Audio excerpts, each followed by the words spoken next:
Allez, on se projette en 1918. La Première Guerre mondiale, c'est fini. L'Europe est en ruine.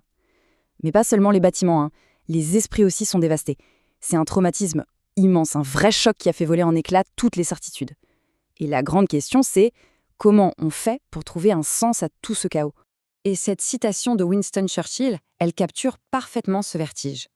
Il dit que tout, absolument tout, a été transformé. C'est fort, non? On parle vraiment d'un sentiment d'effondrement total. Un monde complètement à la dérive, qui cherche de nouvelles réponses, de nouveaux repères, désespérément. C'est donc dans ce contexte, ce monde d'après la catastrophe, que notre histoire commence vraiment. Parce que face à cette rupture, à ce vide, un philosophe allemand, Max Scheler, va proposer un diagnostic assez surprenant, vraiment à contre-courant de tout ce qui se disait à l'époque. Et ça, c'est un point super important.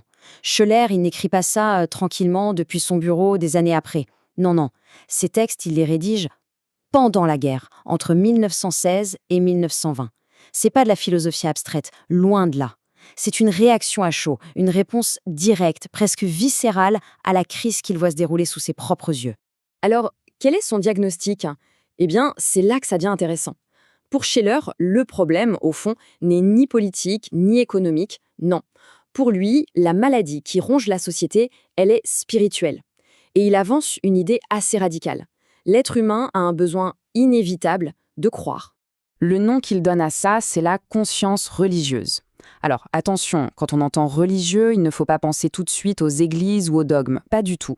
Pour lui, c'est une structure de base de la conscience humaine, une sorte de pulsion fondamentale qui nous pousse à croire en quelque chose. En gros, croire, ce n'est pas un choix, c'est juste câblé en nous. Scheler le dit lui-même avec des mots très forts, les humains croient soit en Dieu, soit en autre chose. La croyance religieuse, est inéluctable. C'est limpide. Et ça change tout. La vraie question, ce n'est donc pas est-ce qu'on croit, mais plutôt en quoi est-ce qu'on croit? Bon, d'accord. Si on a tous ce besoin de croire, où est le problème avec la société moderne? Qu'est-ce qui cloche? C'est là que Scheler va pointer du doigt un coupable franchement inattendu. Un coupable qui bouscule un peu les leçons d'histoire classique. Ok, en général, on apprend que ce sont les Lumières, la sécularisation, qui ont mis la religion de côté en Occident.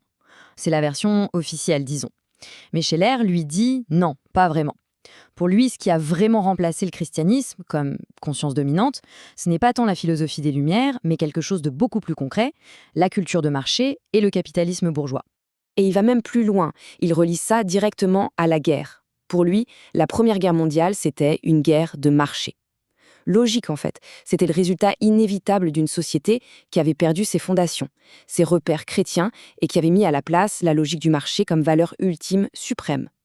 C'est un argument qui fait réfléchir quand même. Et cette maladie, cette nouvelle croyance, il lui donne un nom, une illusion de valeur. Il explique que la culture moderne est rongée par un sentiment dominant, un amour si on veut, la vanité. Et c'est cette vanité qui nous fait tout mettre à l'envers, qui nous fait inverser l'ordre naturel de ce qui compte vraiment. Et selon lui, cette illusion de valeur, elle contamine tout le monde, tout le spectre politique.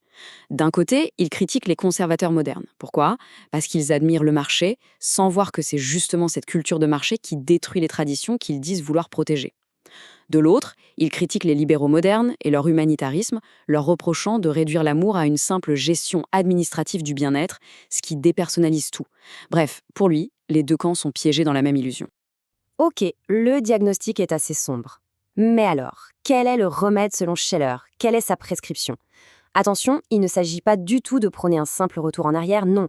Il propose ce qu'il appelle une restauration, mais une restauration radicale. Un vrai projet philosophique pour, en quelque sorte, guérir la culture. Et pour ça, la première étape, c'est d'utiliser un nouvel outil, une nouvelle façon de voir les choses.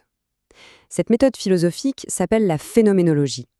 Pour faire simple, imaginez que c'est une sorte de paire de lunettes spéciales, des lunettes qui permettent de regarder au-delà de l'illusion de nos valeurs modernes pour enfin voir la structure réelle, objective des valeurs. Et qu'est-ce qu'on voit avec ces lunettes? Une hiérarchie très claire des valeurs. Tout en haut de la pyramide, on trouve le sacré et la personne humaine. Juste en dessous, les valeurs culturelles, l'art, la science. Ensuite, les valeurs vitales, la santé, la force. Et tout en bas de l'échelle, les valeurs d'utilité et de plaisir. Et le point clé ici, c'est que pour Scheler, ce n'est pas son opinion, c'est une description de la réalité, une hiérarchie objective. Pour rendre ça plus concret, il y a une analogie qui marche très bien, celle du pompier dans la chapelle Sistine en feu. Imaginez la scène. Le pompier arrive, d'un côté il y a les fraises de Michel-Ange, un trésor inestimable, de l'autre des gens piégés par les flammes. Le pompier ne réfléchit même pas une seconde, n'est-ce pas? Il va sauver les vies humaines. C'est une intuition, une évidence qui nous montre que la valeur d'une personne est, objectivement, au-dessus de tout le reste. Et c'est là qu'on boucle la boucle. Parce que le problème, selon Schleyer, c'est que notre culture moderne, bourgeoise, a complètement inversé cette pyramide. Elle a pris les valeurs du bas, l'utile, le plaisir, le profit, le confort, et les a mises tout en haut. Voilà le cœur de notre illusion de valeur. Voilà la source de la crise. Bon, tout ça date d'il y a un siècle. On pourrait se dire en quoi ça nous concerne aujourd'hui. Eh bien justement, le diagnostic de Schleyer, il est d'une actualité assez frappante. Il résonne étrangement avec beaucoup de nos questionnements actuels. Regardez ces questions qu'il soulevait. Comment redonner du sens au travail? Comment réintégrer un peu de dignité dans notre économie? Est-ce qu'on vit toujours dans cette illusion de valeur? Et surtout, qu'est-ce qui se passe quand une société met le profit et le confort au-dessus de tout le reste? Avouez que ça sonne familier, non? Ce sont des questions centrales aujourd'hui. Et tout ça, ça nous laisse avec une dernière question, une pensée pour conclure. Si Scheller a vu juste, ne serait-ce qu'un peu, si nos valeurs modernes sont bien une sorte d'illusion, alors la question qui tue, c'est: quelles sont les vérités éternelles qu'on est peut-être en train de rater?